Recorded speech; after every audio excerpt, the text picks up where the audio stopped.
عليكم ورحمة الله وبركاته.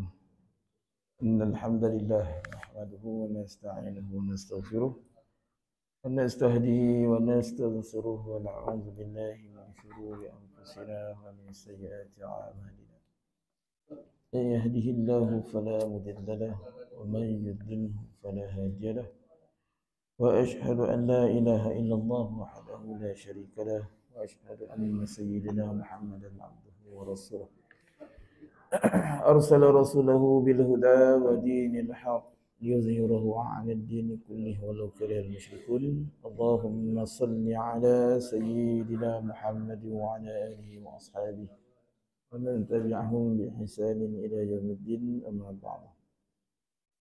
Alhamdulillah, summa alhamdulillah yang berusaha pihak Mukusan Surau Seri Batu Ampar, tuan-tuan, puan-puan, ayah ibu yang dirahmati Allah Subhanahu wa taala.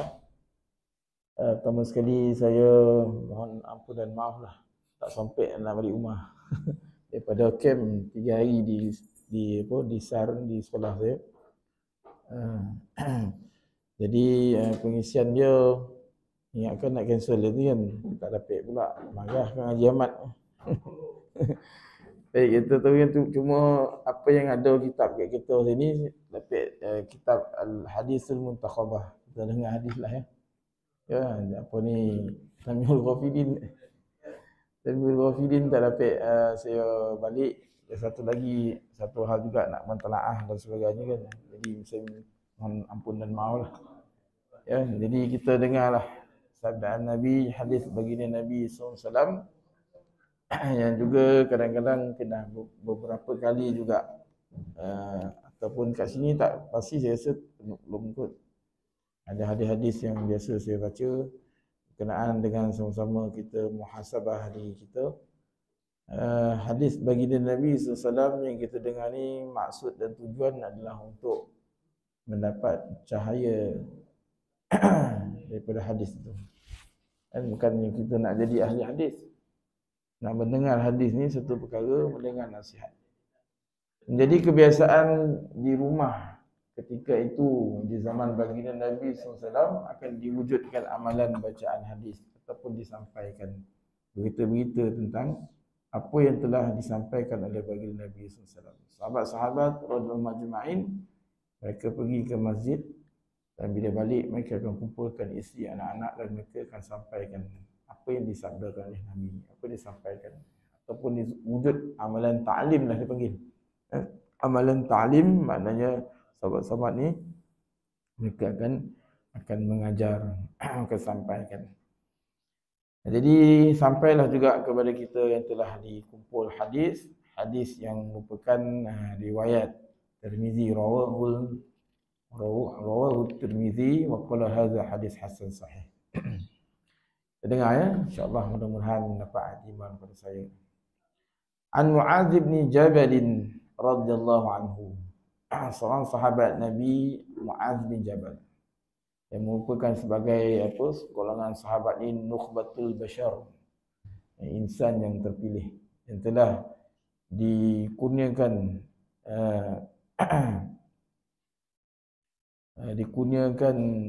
title, diberi title radhiyallahu anhu, redha Allah ke atas sahabat-sahabat radhiyallahu majma'in. Jadi kita menyebut nama orang saleh di kalangan ulama-ulama, apatah lagi Mu'adz bin Jabal, yang antara seorang sahabat Nabi yang merupakan awalin. Dia merupakan as-sabiqun al-awwalin, di antara orang yang awal masuk ataupun menerima Islam dalam keadaan susah payah ketika itu. Dan dikaitkan dengan sahabat Mus'ab bin Umair, dan juga di antara Mu'adz ni di antara sahabat yang remaja, orang muda. Namun dia remaja tetapi hayat dia juga di antara orang yang syahid awal juga. Tetapi walaupun usia dia yang pendek di dalam perjuangan Islam, tetapi memberi satu kesan yang besar kepada Islam. Mu'adz bin Jabal, Nabi sebut uhibbu ya Mu'adz, aku sayang, aku kasih kepada engkau ya Mu'adz.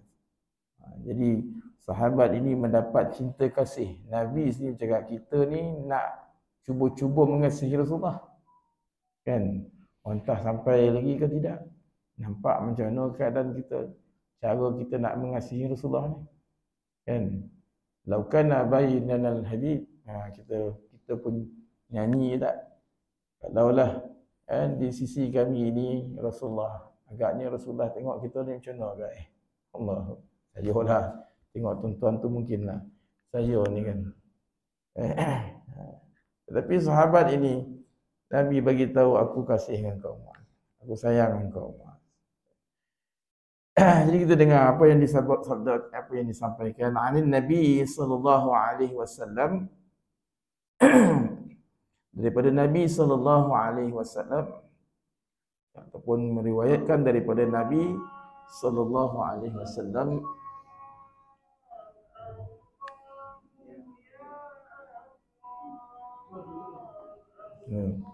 lama ni ke?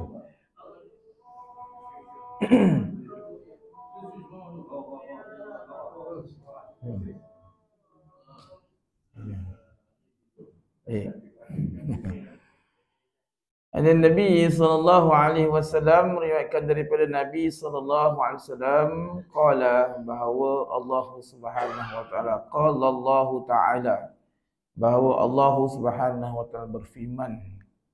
Makna hadis ini merupakan hadis kursi. Ya Muhammad, wahai Muhammad sallallahu alaihi wasallam. Allah panggil Nabi, ya Muhammad. Qultu, aku pun berkata. Qultu, bila Nabi panggil, qultu, aku pun baginda mengatakan, baginda menjawab, ya saya hadir.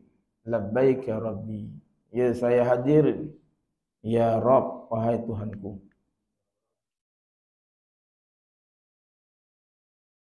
Qala, maka Allah Subhanahu wa taala bertanya, fima yahtasimul mala'ul a'la, apakah perkara yang menyebabkan para malaikat sedang berbincang. Yahtasim, sedang membincangkan apa yang menyebabkan mereka ni berbincang-bincang di kalangan para malaikat ini. Qultu, baginda sallallahu alaihi wasallam menjawab, mereka itu sedang berbincang mengenai dengan kafarah fil kafarat, berkenaan dengan kafarat. Kafarah lah. Maknanya sesuatu yang menyebabkan keampunan. Bila dibuat sesuatu itu, maka menyebabkan keampunan Allah Subhanahu wa taala. Hari ini kita buat sesuatu kan, mungkin mendatangkan pahala lah. Kita mengharapkan ganjaran di sisi Allah Subhanahu wa taala. Tetapi disebabkan mungkin kita ada dosa, maka amalan baik yang kita buat itu dia menggugurkan dosa dulu.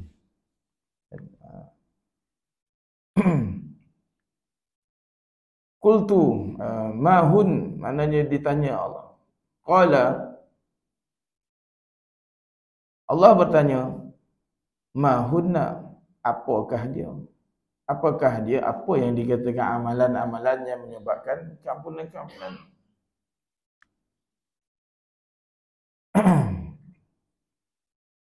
Qultu masyul aqdam, maka aku pun menjawab, baginda menjawab, masyul aqdami ilal jama'at.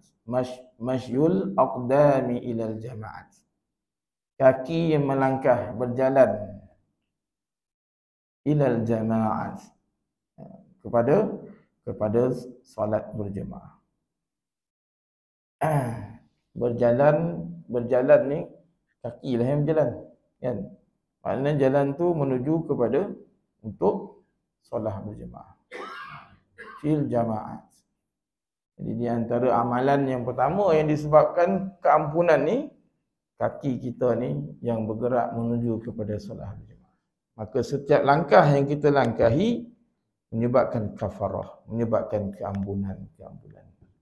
Jadi agak-agaknya berapa jauh jaraknya perjalanan tuan-tuan saya daripada Masjid Bersurau, sejauh itulah Allah Subhanahu Wa Taala mengira keampunan sedang di kira-kira. Dan menyebabkan malaikat ni berbincang-bincang. Ada riwayat mengatakan berbantah-bantah. Menyebabkan amalan yang begini menyebabkan keampunan. Itu amalan yang pertama. Akhir zaman ni kita tak ada cara lain lagi lah, kan? Mungkin kita hitunglah kaki kita ni banyak pergi ke mana agak, ataupun mungkin kita selain daripada solat berjemaah, maka adakan juga langkah-langkah kita pergi kepada tempat-tempat yang diridai oleh Allah Subhanahu wa taala. Wa julusu fil masajid ba'da salah. Nabi sebut lagi wa julusu dan duduk di dalam masjid ba'da salah, selepas solat. Ada masa kita tak agaknya, kan? Mungkin ayah-ayah saya yang mungkin dah pencen dan sebagainya lebih banyak masa lah. Untuk apa? Untuk duduk di dalam masjid ba'da solah.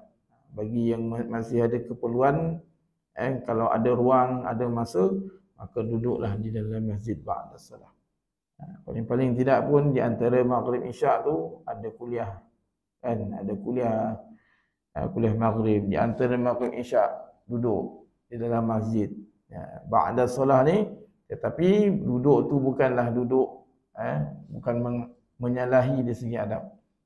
Kadang-kadang duduk tapi cerita pula benda lain, kan? Kalau nak cerita tentang benda yang tak ada kait mengait dengan amalan, baik kita duduk di luar masjid. Duduk di luar masjid, ceritalah, nak cerita kebun ke, nak cerita bola ke, cerita apa dan sebagainya, kan? Tapi kalau di masjid, daripada kita bercerita dengan benda-benda yang mungkin boleh menyalahi adab masjid, baik kita diam. Bahkan tidur sekalipun, kan, dikira sebagai pahala niat iktikaf. Di surau ni pun cuma tak ada lain iktikaf. Kita duduk ni dengan niat untuk kita intizaru fi salah, menunggu salat. Okeylah. Ya, wa julusu fil masajid ba'da salah, duduk di dalam masjid ba'da salah. Jadi bila kita duduk di masjid tu, jangan lupa niat i'tikaf. Bila kita niat i'tikaf, maka duduk kita tu walaupun tak ada apa-apa yang kita buat, bahkan tertidur sekalipun, Allah Subhanahu wa taala kira sebagai orang yang i'tikaf berada, sedang beribadah jugalah.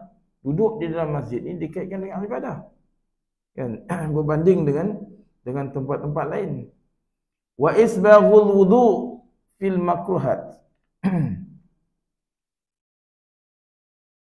Menyempurnakan wudu semasa dalam keadaan makruhat, keadaan yang kita tak suka, kan? Dalam keadaan yang kepayahan. Payahlah. Umpamanya seumpama wudu di musim sejuk, kan? Mungkin kita taklah sampai tahap macam mana sejuk di negara-negara yang ada 4 musim, kan? Ataupun di Mekah, Madinah ke, sejuk. Ataupun kalau kita pergi dekat Cameron Highland tu ya, saya pergi dekat Cameron Highland dah saja lah, bukannya apa pun. Singgah dekat masjid surau tu, ya Allah, air sejuk. Saya kata ini kan, saya kata tak dapat dah ni. Ini kalau betul-betul nak sembahyang ambil wudu ni. Tapi makruhat. Wa isbaghul wudu, memperbaharui wudu.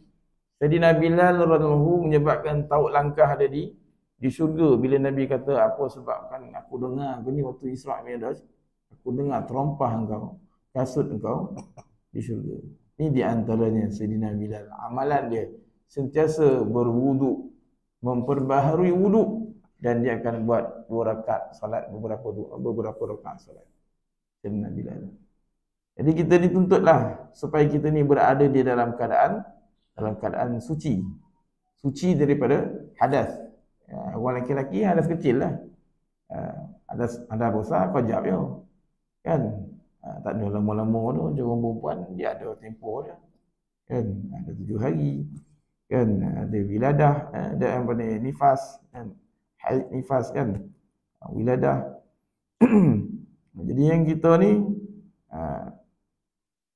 tidak ada tempoh yang lama untuk berhadas. Hadas besar lah. Kan? Jadi sentiasa kita mengangkat hadas kecil dengan kita berwuduk.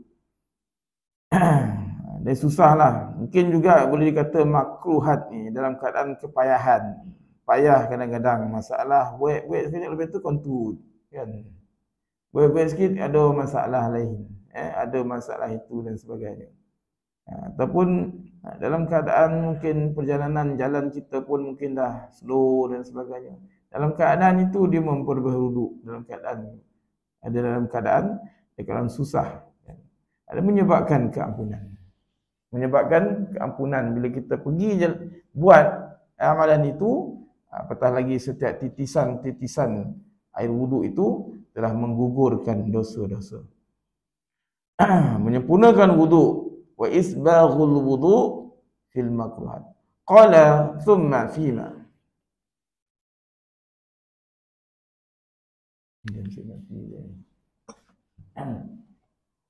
Qala summa fima, kemudian Allah bertanya lagi, kemudian tentang apa lagi? Apa lagi ni? Dah 3 perkara dah Nabi sebut. Yang pertama sekali masyul aqdami ila jama'at wa julusu fil masajid ba'da as-salah wa isbaghul wudu' fil makruhat. Allah tanya lagi. It'amut ta'am, Nabi jawab bagi makan. Bagi makan. Memberi makan kepada it'amu ta'am ni makna memberi makan kepada orang lain. Suka memberi makan. Macam kita lah orang Melayu kan, sikit-sikit kenduri. Ya tu lah bagi makan lah sebenarnya.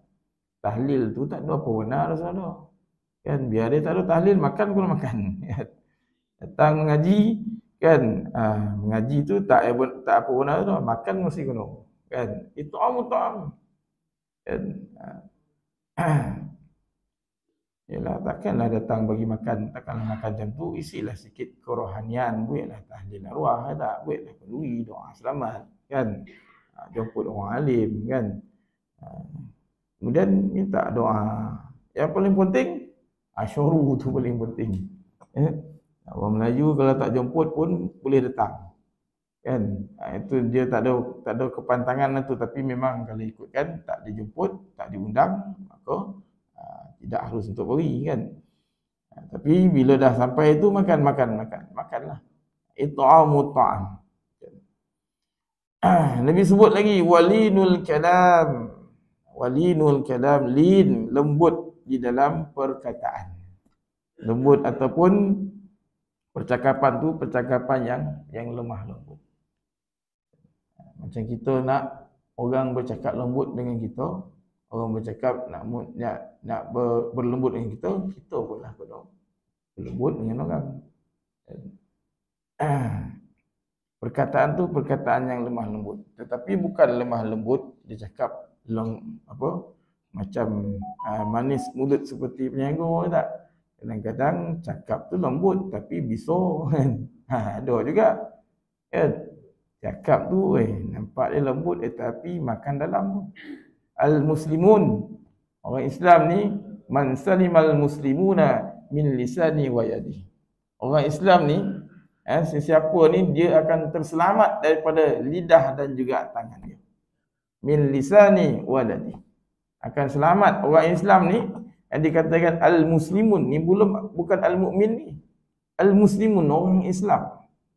Selamat orang-orang Islam yang lain min lisani daripada lidah dia, waladi dan juga dia punya tangan. Wayadih tak waladi. Wayadih tak. Wayadih. Selamat daripada lidah dan juga tangan dia. Maknanya kata-kata dia tu. Kalau kata-kata dia tu menyebabkan orang akan terasa, maka tak selamatlah dia. Tak selamatlah lidah dia tu untuk orang lain. Wa yadih, dan juga tangan dia. Hari ni tangan bercakap. Betul tak tangan bercakap? Kan? Kita fikir besok ke akhirat macam mana boleh jalan pakai perut. Macam mana boleh jalan? Allah Ta'ala berkuasa. Hari ni pun kita fikir macam mana orang boleh bercakap ke tangan. Macam mana tangan boleh bercakap besok ke akhirat. Hari ni pun orang bercakap ke tangan. Nampak tak? Kan? Jadi keypad warrior. Kan? Ataupun apa saja yang kita nak cakap, kita boleh cakap sekarang ni dekat media sosial. Disebabkan media sosial, disebabkan apa saja saluran ini boleh menyebabkan sama ada perpaduan ataupun boleh menyebabkan perpecahan. Berlaku tak perpecahan itu lah. Kita tengok sini lah, tak bercakap pun dia. Tak ada begitu dengar suara. Tetapi ni ya. Kan? Tak berjumpa, tak bersuara. Tapi apa berlaku? Kan? Mungkin dulu lama tak nampak sangat. Apa yang dia katakan jadi ni, mungkin kuasa dia dia tumbuk orang kau. Kan? Itu ia juga kan. Maknanya ataupun apa perbuatan-perbuatan kudrat yang dia boleh buat. Tapi hari ni kita nampak juga di antaranya media-media sosial kan boleh menyebabkan perpecahan. Disebabkan WhatsApp ya. Kan? Disebabkan tak respon ni kadang-kadang. Disebabkan left group ya. Lain macam ni. Kan? Terutama grup WhatsApp adik-beradik kan. Apa kono pula ni? Baru cakap sekejap, baru tap satu, dua, tiga perkataan yang tiba-tiba dah left. Kan? Nampak? Jadi, itulah walinul kalam. Kan? Lemah lembut ataupun bercakap itu dengan lemah lembut melalui ataupun disebabkan kita punya lisan kita yang bercakap. Wassalatu bil laili. Nabi bagi tahu lagi. Tadi dah berapa dah? Dah 3, 4, 5. Sekarang ni yang ke-6. Wassalatu bil laili wan nasu niyam. Dan solat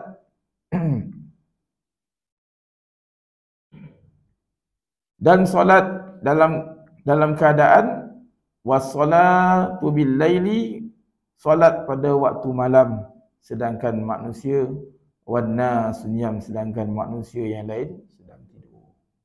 Maknanya solat malam kita. Bangunlah tuan-tuan, akhir zaman ni dah tak ada topik seso kan, melainkan kita bangunlah apa masa yang kita ada. Kita memang boleh bangun untuk perkara-perkara yang kita nampak keuntungan duniawi, memang kita boleh bangun. Orang yang meniaga pasal malam dan sebagainya kan, bukan kita nak kata tidak, tapi kita tengok waktu mereka bangun pukul berapa, peniaga-peniaga dan sebagainya. Tetapi kalau tuan-tuan mungkin peniaga, tuan-tuan dan sebagainya bangun pagi itu, bangun awal pagi sekurang-kurangnya buatlah 2 rakaat.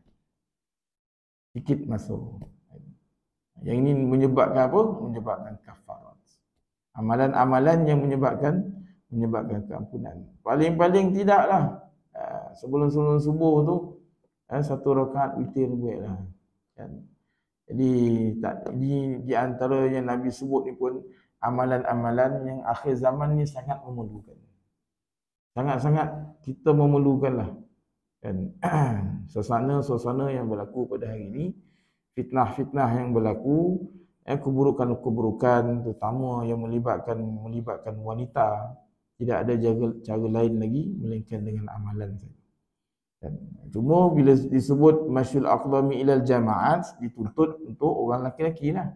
Tapi bila dituntut untuk orang lelaki, bukan makna orang perempuan di rumah dia boleh senang-senang lengang kangkung. Sama sebenarnya, kita hari ni kita sampai di masjid orang lelaki. Kalau ibu-ibu datang sebab apa? Ada kuliah kan? Ada kuliah. Kalau tidak, sembahyang-sembahyang fardu dituntut orang perempuan di rumah lah. Tapi bukan maksud di rumah sembahyang zuhur kan pukul 3. Kan? Lekor lagi kan dengan apa? Dengan goreng sayur, dengan apa semua. Maknanya ibu-ibu perlu juga create time tu, masa tu kan, maknanya alert dengan waktu nak masuk. Macam kita lah bergogeh-gogeh nak pergi ke surau masjid kan, tengok jam kadang walaupun sopek lagi nak mencakar rumput tu kan, tengok weh 6 setengah ni. Dan 6 setengah jam berhenti. Kita pun bersiap mandi dan sebagainya. Samalah juga dengan ibu-ibu kan menunggu intizaru fi solah. Maknanya ada di rumah tu tempat khusus untuk solat. Ataupun kita panggil mihrab. Kan? Ada tak mihrab di rumah kan? Kita kena buatlah satu tempat. Maknanya ibu-ibu di situlah mihrab dia. Haraba, perkataan dia daripada perkataan haraba. Haraba ni apa? Haraba ni perang. Mihrab ni jadi isim makan tempat perang. Perang apa tu? Kan? Dekat rumah nak ada tempat perang. Perang nafsu lah. Nafsu kita. Kan mihrab macam kat imam ni, maknanya ada tempat khusus ibu-ibu. Kalau apa saja niat, apa saja hajat nak sembahyang dan sebagainya, adakan tempat khusus dipanggil mihrab. Situlah tempat. Bahkan mungkin kalaulah suami-suami dia iktikaf 10 akhir Ramadan, ibu-ibu boleh duduk kat situ untuk iktikaf. Boleh buat, maknanya menghabiskan masa. Tak adalah tempat sekejap kan depan TV, sekejap kan belakang sofa, sekejap kan mana dan ni ke tak? Kan sambil-sambil sembahyang kan tet cucu pula je tak? Ya. Boleh lari dan apa sebagainya. Maknanya ada khususan kalau kita mampu, tapi tak adalah maknanya perlu. Macam surau masjid pula. Kan adanya maknanya ruang-ruang yang dipanggil mihrab. Wa hubbal masa wassalatu bil laili wan nasu niyam. Solat di tengah malam ataupun di waktu malam ataupun solat tahajud sedangkan manusia sedang tidur.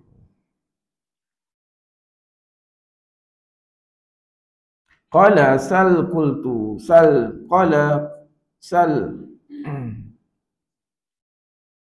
Bila dah disebut di antara amalan-amalan kafarat tadi, maka Allah Subhanahu wa taala berfirman lagi, sal, mintalah. Allah Taala kata bila dah amal amalan tu, maka Allah Taala kata mintalah. Apa yang nak kan? Semua yang disebut ni Allah Taala tahu. Bukan Allah Taala tak tahu. Kan orang tanya pula, Allah Taala tak tahu apa nak tanya pula. Kan? Senangnya Allah Taala sendiri begitu pula nak tanya. Macam kita lah hari ni. Kita ni anak kita baru belajar bercakap kan. Kita pun pergi kedai rumah so boleh kicap. Kan? Tapi bila tengok kat kedai tu ada pula coklat kan. Kita teringat pula anak kita yang umur 3 tahun je tak. Baru kata nak bercakap kan. Cucu kita pun kan. Atuk pun boleh coklat bagi dekat cucu, bagi kat anak kan. Kemudian kita suka nak dengar dia cakap. Kan, walaupun pelat tu calat kata kan. Dia cakap tu pelat tapi suka tak kita dengar anak-anak bila bercakap yang tu? Maknanya suka kita tanya ni apa kat tangan tu bang? Adik tu apa kat tangan tu? Calat kan. Sedangkan ayah dia yang bagi, atuk yang bagi. Atuk tak tahu ke? Ayah tak tahu ke? Sebenarnya Allah Taala suka nak mendengar Nabi bercakap. Dan Allah Taala suka mendengar apa yang Nabi nak bagi tahu. Jadi maknanya di situ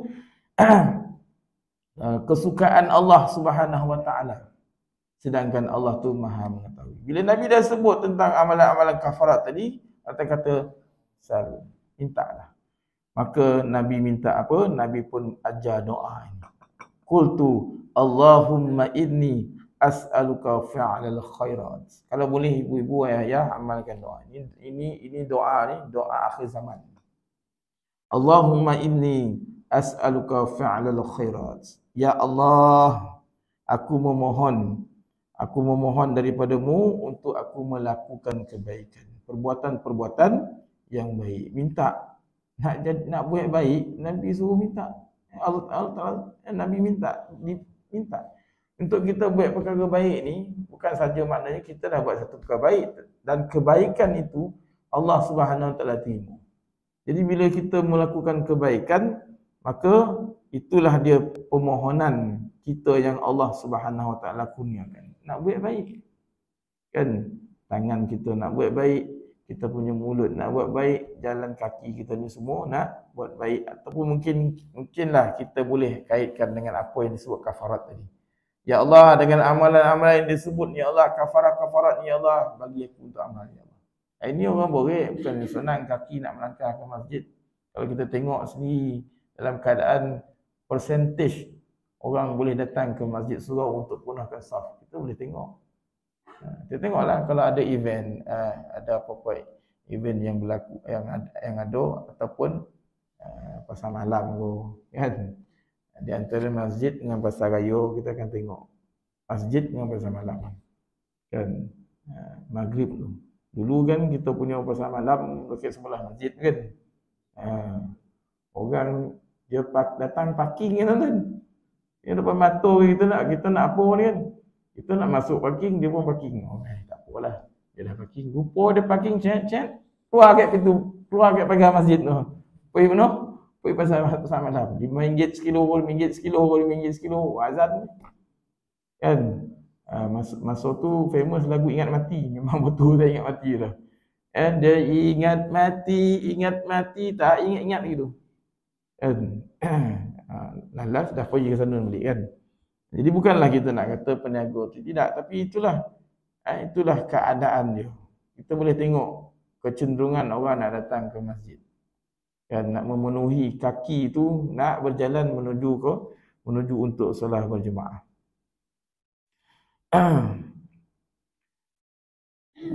Wa tarkal munkarat, dan doa juga untuk meninggalkan perbuatan-perbuatan yang mungkar. Allahumma inni as'aluka fi'lal khairat wa tarkal munkarat. Ya Allah, kurniakanlah aku untuk buat kebaikan dan kurniakan juga untuk meninggalkan perbuatan-perbuatan yang mungkar.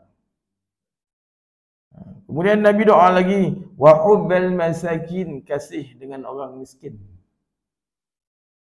Nabi doa supaya kasih dengan orang-orang miskin.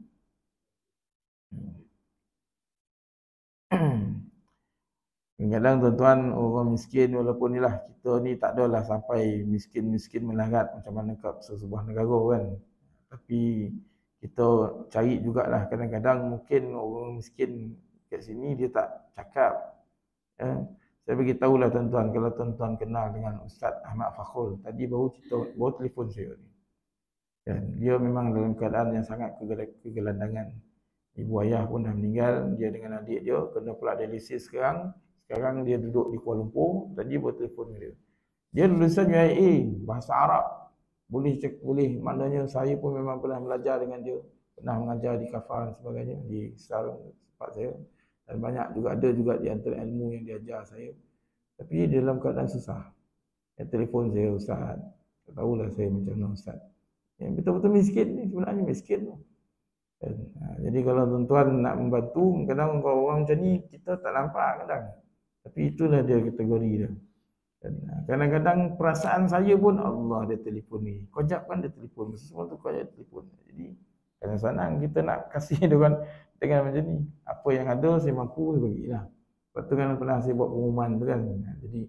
Jadi dia sekarang ni dalam keadaan kesusahan, kepayahan dengan penyakit yang dihadapi. Kan memang tak ada cat lah, dah orang dialisis. Kan dah dialisis. Dah habis kat sini kan, buat kat sini pula, lepas tu kat sini pula. Kan. Jadi lepas tu masih lagi bujang kan. Keluarga-keluarga pun ayah, ibu ayah tak ada. Adik-beradik lain, seorang ni adik-beradik. Itulah dia perempuan yang sama-sama dengan dia. Dalam keadaan kesusahan. Jadi nak kasih dengan orang miskin. Wa antaghfirli wa tarhamani. Dan aku memohon juga daripadamu cinta kepadamu. Minta supaya kita ni ada mencintai, mana mencintai, wa tarhamani. Wa antaghfirli wa tarhamani.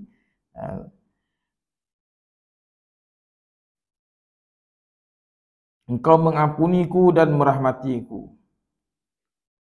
Wa idza aradta fitnatan fi qaumin fatawaffani ghaira maftun. Nabi doa lagi, apabila engkau ingin menguji ataupun mengazab satu-satu kaum, maka matikanlah aku tanpa diuji. Ini ulama pun takut hidup zaman. Kerana ujian yang paling besar ujian Dajjal. Fitnah Dajjal. Sebab tu tidak ada jalan yang lain melainkan agama yang boleh menyelamatkan. Jadi sebab tu para suami, para ayah, terutama jagalah orang perempuan kita ini supaya mereka ini boleh selamat daripada fitnah yang paling besar, fitnah Dajjal. Wa as'aluka hubbaka, dan aku memohon juga daripadamu cinta kepadamu. Wa as'aluka hubbaka, untuk mencintaimu. Wa as'aluka hubbaka wa hubba man yuhibbuka, dan cinta kepada orang yang mencintaimu. Minta doa supaya aku mencintai engkau dan juga orang yang mencintaimu di kalangan ahlullah, di kalangan para alim ulama. Memuliakan ulama. Sebab tu ulama-ulama ni kita kena kasih juga dengan dia. Sebab apa? Al-ulama warasatul anbiya. Mereka ni pewaris kepada para nabi. Jadi bila kita dengar ulama-ulama datang, maka kita datanglah untuk memuliakan mereka. Dan juga untuk kasih kepada orang yang mencintaimu, dan cinta kepada amalan-amalan, wa hubba amalin yuqarribu ila hubbik, dan cinta kepada amalan-amalan yang boleh menghampirkan daku kepada cintamu, dan suka kepada amalan-amalan yang boleh mendatang menghampirkan cinta kepadamu. Baginda sallallahu alaihi wasallam bersabda, qala Rasulullah sallallahu alaihi wasallam, innaha haqqun fadrusuha thumma ta'allamuha. Baginda bersabda, doa-doa ini adalah benar, hakun, maka hendaklah kamu mempelajarinya.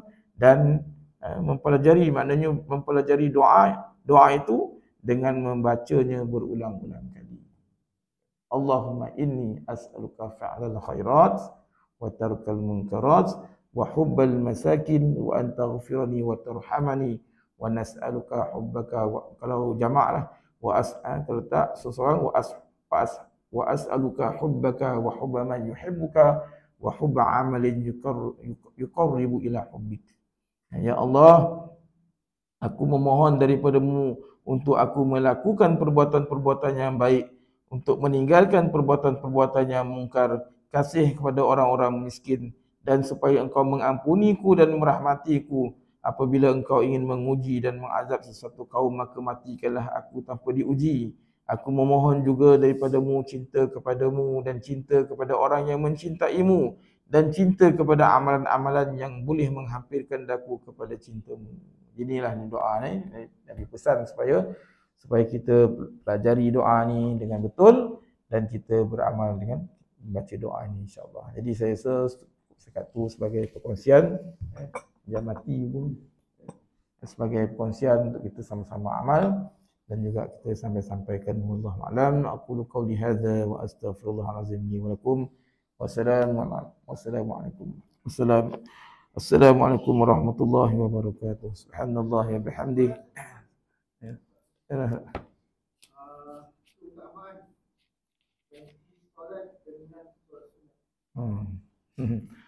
Yalah, soalan tu rasalah banyak dah cakap ni. Maknanya keutamaan ganti solat tu memang solat fardu lah.